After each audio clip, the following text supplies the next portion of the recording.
किसी भी बिल लाने के पहले उससे अलग रखती है। ऑडिट क्यों नहीं होता है किसी भी पदाधिकारी का, किसी भी व्यवस्था का ऑडिट, और आरटीआई क्यों उससे दूर कर दिया जाता है?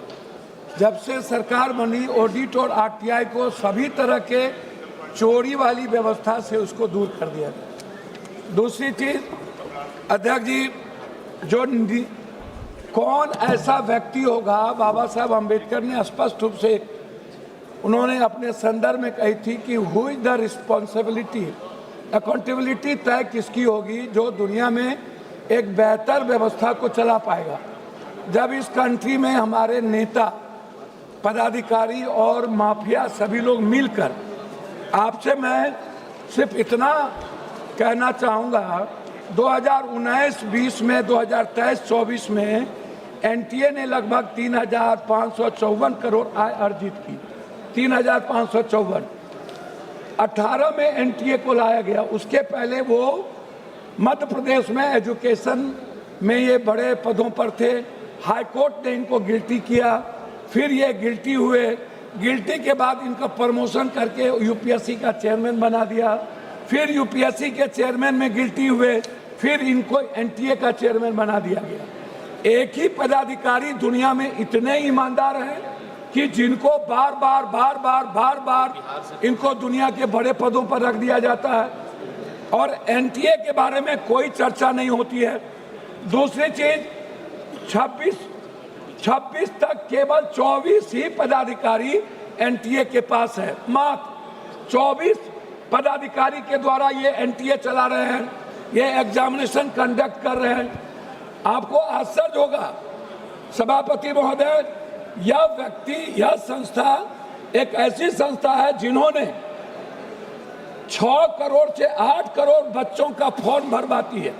6 करोड़ से 8 करोड़, 20 लाख एग्जाम होता है 1 लाख नौकरी में, और 15 लाख एग्जाम होता है 1000 की नौकरी में जेई का, और नीट्स का होता है 20 लाख। 1 लाख नौकरी हम दे पाते हैं नहीं। हम कुछ बीएमएस में ले जाते हैं और कुछ हम बीएमएस के बाद नर्सिंग में ले जाते हैं। हमारे बच्चे क्या कहते हैं, क्या हुआ सर, पहली बार जब हमारे बच्चे ने एग्जाम दिया तो उनको लगा कि हम 490-500 के लगभग मार्क ले आएंगे। जब दूसरे बार एग्जाम दिया बच्चा तो उनको 290 डिप्रेस में चले गए। लगभग 26 बच्चों की शहादत के बाद और इतने बड़े जेएनजी के क्रांति के बाद कितने लोग डेथ किए, उनकी शहादत के बाद 1 लाख से ज्यादा बच्चे डिप्रेसमेंट में चले गए, डिप्रेशन में चले गए। उसकी चर्चा इस भारत में नहीं है कि जो पहली बार 500 मार्क्स लाते और दूसरी बार 296, पहले बार जो क्वेश्चन था वो ब्रॉड था और दूसरे बार जो क्वेश्चन आया वो सेलेक्टेड कर दिया गया। मैं जानना चाहता हूं इस सरकार से 6 से 8 करोड़ फॉर्म क्यों भराया जाता है, ये पैसा एनटीए को क्यों दिया जाता है, ये इसमें किसकी किसकी हिस्सेदारी है। दूसरी बात कि ये कहते हैं कि इन्वेस्टिगेशन कौन करेगा, इन्वेस्टिगेशन को तय कौन करेगा। सीबीआई ने 5 बेईमान और चोर को, जैसे संजय मुखिया को जिसने सबसे बड़ी चोरी की बिहार में क्वेश्चन रिकॉर्ड में, उसको बड़ी कर दिया।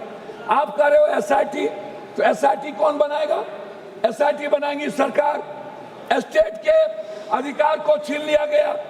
हमारा उसमें आपसे सिर्फ रिक्वेस्ट है कि जो पेपर लीक मामला है, ये पेपर लीक से नहीं है, आप इसको इस रूप में मत देखिए, इसके टर्नओवर को देखिए। इसके 2026 में छोटे वेंडरों के लिए 5 से 10 साल की सजा।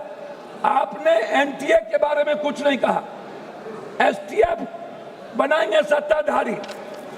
आप 25 लाख बच्चे जो टारगेटेड हुए, उसमें भारत को अमेरिका के तर्ज पर एसएटी जीआरई मॉडल के साथ, सर अभी शुरू किए सर, नहीं कंप्यूटर बेस्ड एडोपेटिक टेस्टिंग लागू करनी चाहिए रियल टाइम के अनुसार।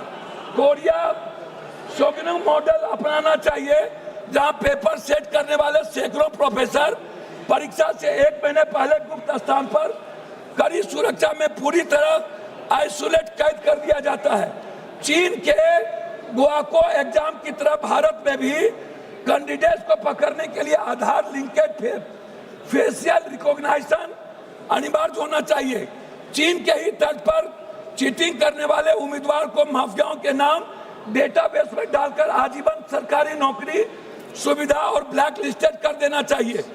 फिनलैंड अभी सिस्टम से सीख लेना चाहिए कि इंटरनेट वाले क्लोज लोकल एयर गैप पर होती है, जिससे बाहरी हैकिंग या डाटा ब्रीच कोई गुंजाइश। जापान में 2021 में कॉमन टेस्ट रिफॉर्म्स के तहत परीक्षा